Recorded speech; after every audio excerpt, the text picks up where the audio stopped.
Hi and welcome back. If you're new to the channel, my name is Vince. Thanks for stopping by. You're very welcome here indeed. So if you do follow my channel, the chances are you know Dr. Brad Stanfield. You may not, however, know Bart K. Indeed, I didn't know Bart K until I saw him do a critique of one of Brad's videos. I did some research into Bart K and I found out he's a professor of clinical physiology, and he has taught aspects of physiology, anatomy, biochemistry, metabolism, nutrition and research design statistics since 2001, both in the UK and in Australasia. He's consulted regarding optimizing physical performance to the New Zealand All Blacks, the National Rugby League Referees Association, the Royal Australian Defence Force and the Royal New Zealand Army. He has a number of publications in the areas of exercise physiology, biochemistry, metabolism, nutrition, statistics again, and physiological performance modelling.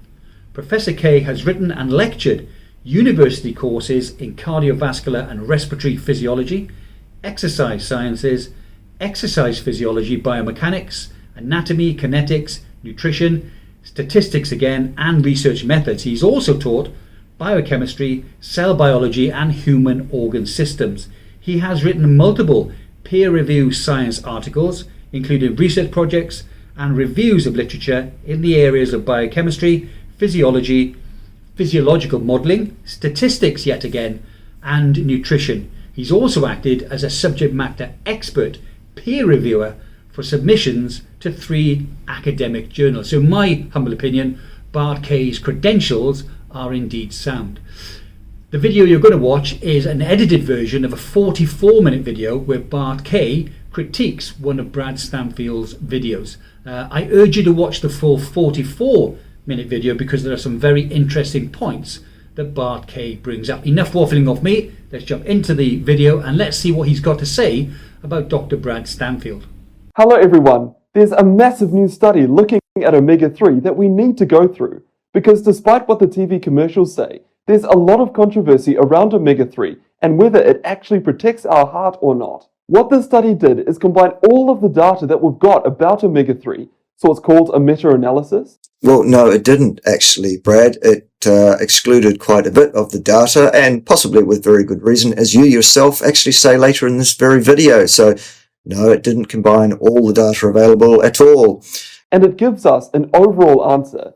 No, it doesn't. It makes an inference with a statistical level of confidence, which needs to be interpreted by a competent empirical scientist, which unfortunately, Brad, your take on what you see here qualifies you as not being one of those, unfortunately. Sorry about that. And if you do like this video, please smash the thumbs up button. It really does help with the YouTube algorithm. Now let's get into it. So despite significant advances in the prevention and treatment of cardiovascular diseases, they remain the leading cause of deaths in the United States and most of the world. It actually accounted for 23.1% of all deaths in the United States in 2017. But we already knew this. Heart disease, it's a massive problem that we need to get on top of. And this is why people get so excited about omega-3. So there are 2 different molecules, one called EPA and the other one DHA, which are the 2 main omega-3 fatty acids. And they have shown promise in the prevention of cardiovascular disease. But when we look at large, randomized controlled trials, they found inconsistent results. So these studies are top of the top. No, they're not. There is no top of the top for studies. There are studies that are valid and there are studies that are invalid, and it all depends on the discipline with which the study has been conducted and the discipline with which both the authors that conducted that study and people subsequently who read it communicate about what the findings of that study do or indeed do not imply, Brad. They're well designed and they're placebo controlled. They're not well designed, usually, meta-analyses, and a placebo by itself does not mean the study is well controlled. If no other factors that could affect the outcome variable have been controlled, which in most meta-analyses, they haven't. And they didn't give us a clear-cut answer as to whether omega-3 actually helps prevent cardiovascular disease. So let's go through the biggest 3. So the first one that we'll look at is called the ASCEND trial. Which was a trial undertaken using folks with diabetes as the subject population. People with diabetes have a vastly elevated risk of cardiovascular disease, and as such, the findings of a study concerning this population cannot be generalized to the general population. It's worthless unless you only want to talk about the risk, and it's not even a risk, it's association. If you want to talk about the association between the intake of omega-3 and incidence of heart disease in folks with diabetes. Otherwise, not appropriate. And it looked at over 15,000 diabetic people, and that study found no reduction in cardiovascular risk with omega-3. So there you go, a population of people who are inherently more likely, vastly more likely, to suffer cardiovascular disease endpoints than the general population, and yet still not enough difference in incidence with omega-3 to statistically state any useful difference in so doing. And that's a truly massive trial. It's a moderately sized trial, Brad. It's not massive at all. So we would have thought that if omega-3 is as good as what the media says it is, we should be getting a massive reduction in cardiovascular disease. But that's not what the Ascend trial shows. Fine. The next big trial is the vitamin D and omega-3 trial, or the VITAL trial, and it was over 25,000 people, where it looked at healthy adults. There was a 7% reduction in... No, there wasn't, Brad. It's not statistically significant. It is not valid. Therefore, it must be rejected as a hypothesis that it exists as a genuine phenomenon. That's what an empirical scientist does. It is a dichotomist decision, accept or reject hypotheses. The hypothesis would state that there's a difference.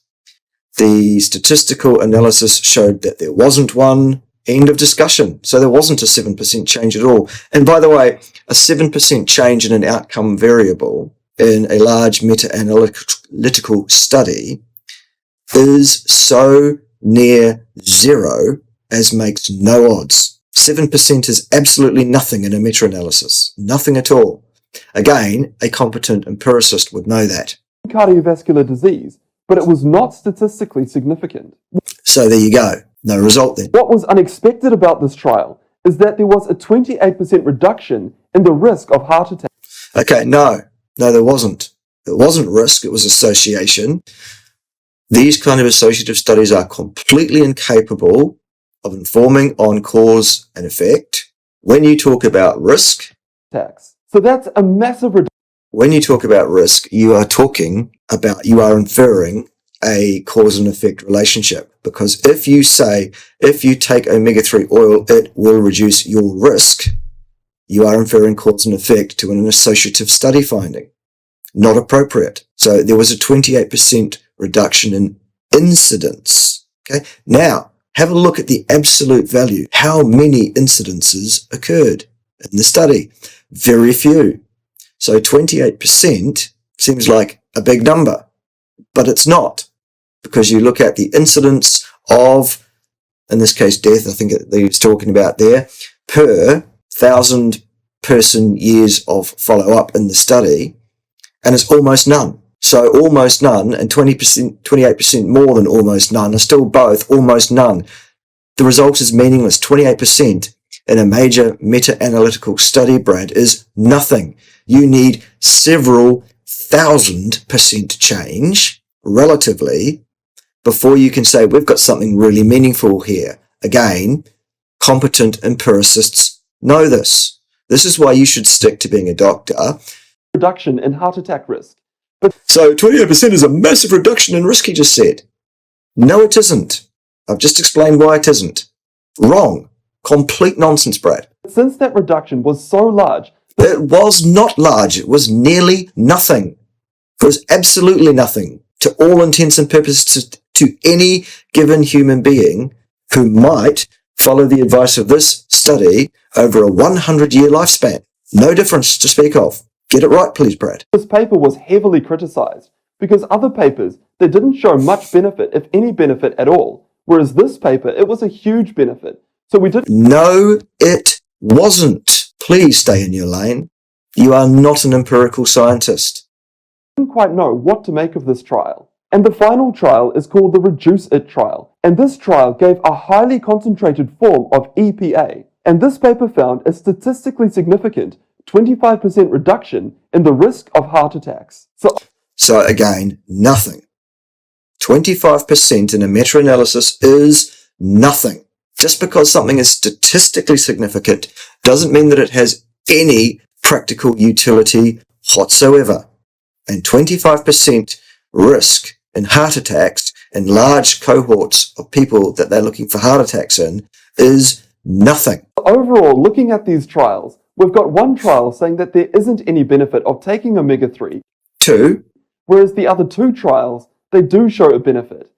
No, see, that's a completely incompetent reading of the data. In fact, all 3 studies showed absolutely no meaningful difference whatsoever.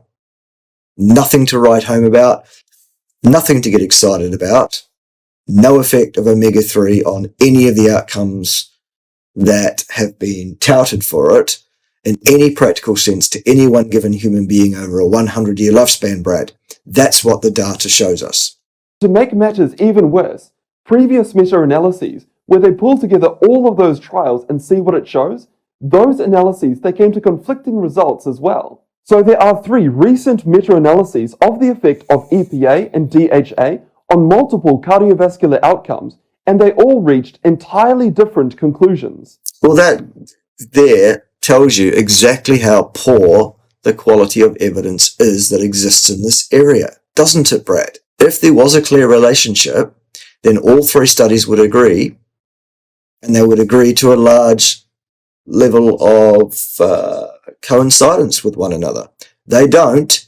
That's the end of the discussion. One analysis found a low certainty of a possible protective effect. Another analysis did find a protective effect.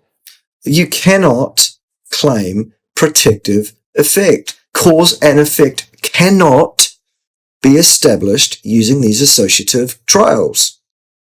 The only way to establish cause and effect is using the scientific method, which is a fully controlled, lock-in laboratory setting.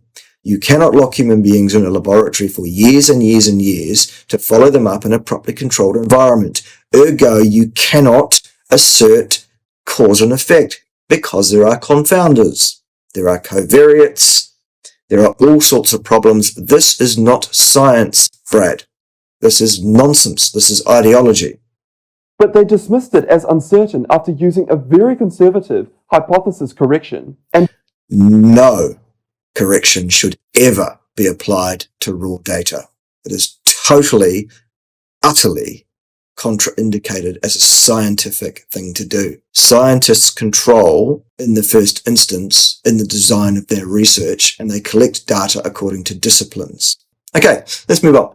And to cap things off, the final meta-analysis did show an 8% risk reduction. So we've got, which is absolutely nothing in a meta-analytical study, as we've covered. 2 analyses that don't show much benefit and 1 analysis that does. No, 3 analyses that show nothing whatsoever, and they don't agree with each other anyway. So what we've got there is nothing. Good. So what's going on? Why are there so many conflicting reports? Well, because the quality of evidence is so close to none as makes no odds, because there is no science being done here. That is why. It's because of all sorts of biases, confounds, covariates, lack of discipline in design, lack of discipline in control, and lack of discipline about how we then turn around and communicate about our research findings as a scientific community. the reasons for this variability among the results of the randomized controlled trials, they're not very well understood, although a number of possible explanations have been proposed. So one of the reasons could be the potential interference of omega-3 mechanisms of the action by modern cardiovascular prevention and treatment, especially the use of statins. Right, so any study that includes any patients on statins is completely invalid as any measure of anything to do with omega-3 as a potential effector of anything, especially cardiovascular endpoints. So that's not just that's something we need to think about. Did that affect? Any studies that include statin people in their population, they need to be gone. They need to be excluded from the analysis. And statin doses. There also may be differences in how much omega-3 a population already has, as well as how compliant that population is on taking omega-3 supplements. So for example, yeah, well, the study he talked about, the first one before with the diabetics, for example, they estimated a 76% compliance. And then they want to talk about a result that's so tiny it makes no odds, which could have been confounded by the fact that 24% non-compliance messed up their data pool. And then they publish this as if it's science. Great. Okay, well, let's move on. For example, if one population already has a lot of fish in their diet, they probably already have a lot of omega-3 in their bloodstream, so supplementing it might not give that much benefit. And the final potential reason of all of this conflicting data is whether the studies used EPA alone or both EPA and DHA together. So how is this analysis any different from the rest? Well, it's not, because we'll have a look at the results a bit soon and we'll see that it showed absolutely nothing of any value to any given human being over a 100-year lifespan. Nothing at all. Why should we listen to this one that was only published very recently? So we shouldn't listen to it. For this current analysis, it differs in the choice of what trials to include, and it So there you go. There were some trials excluded, which is not consistent with your statement at the beginning of the video, Brad, where you said it looked at all the data, because it doesn't, does it? Focuses only on the studies where the intervention is EPA and DHA supplementation, and not dietary advice. So this addresses more directly the question of what the effect is of omega-3 supplementation on... No, it doesn't, because these are not people that were locked in a laboratory, observed, and tested for compliance. These are people that were asked whether they complied or not. And of course, people who are in these kind of studies will say, oh, yes, I was good, I was perfect, of course I was. Not science, Brad. On cardiovascular outcomes. So overall, this current analysis, it's a lot more targeted and hopefully will give us a clearer answer. Shame it doesn't. So in this analysis, there were 40 included studies, and the dosages varied from 400 milligrams a day to 5,500 milligrams every day. And here is the exciting part. After narrowing down and focusing in on whether omega-3 supplementation actually helps or not, we get a clearer picture. No, we don't. Nonsense. Incompetent analysis of the data in front of you, Bradley. We can see that supplementation of EPA and DHA, it results in a statistically significant... Again, result. No, that's cause and effect. This is an associative study. It is associated with, not result, not cause and effect. Wrong. Risk reduction. No, not risk reduction. Incidence and statistically significant, so what? Anytime you do a large-scale study, a very, very small difference in the mean value of one group versus another group can be deemed to be statistically significant.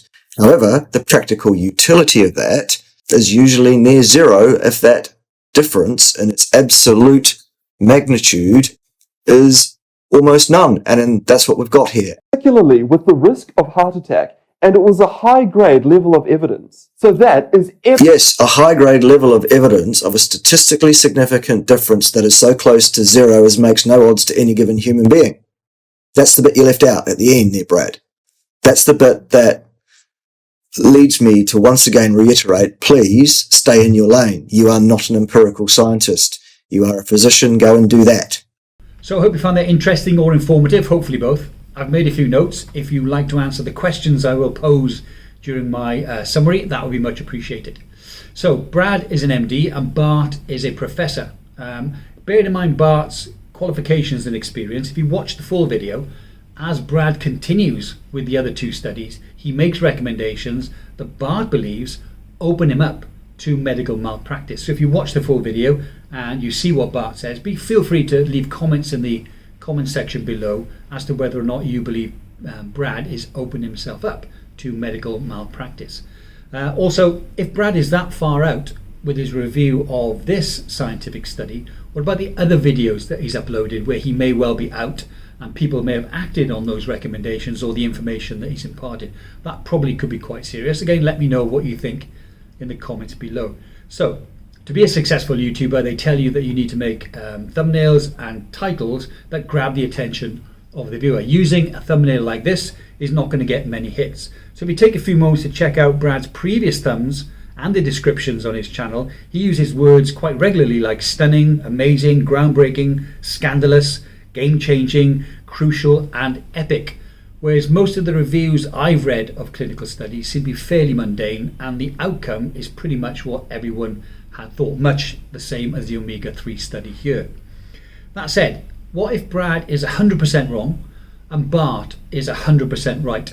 It's not as though Brad is telling us to drink things like radioactive dye or do something else that could really injure our health. He's analysing the data, he's making his recommendations, and he's telling us what he is going to do. That said, if he's misinterpreting the data, he may well be doing things to himself that are unnecessary or indeed could be affecting him adversely medically. That's another thing to bear in mind. So let me know what you think about the video. Let me know in the comments below. I'd be interested to see what you have got to say. Thanks for watching.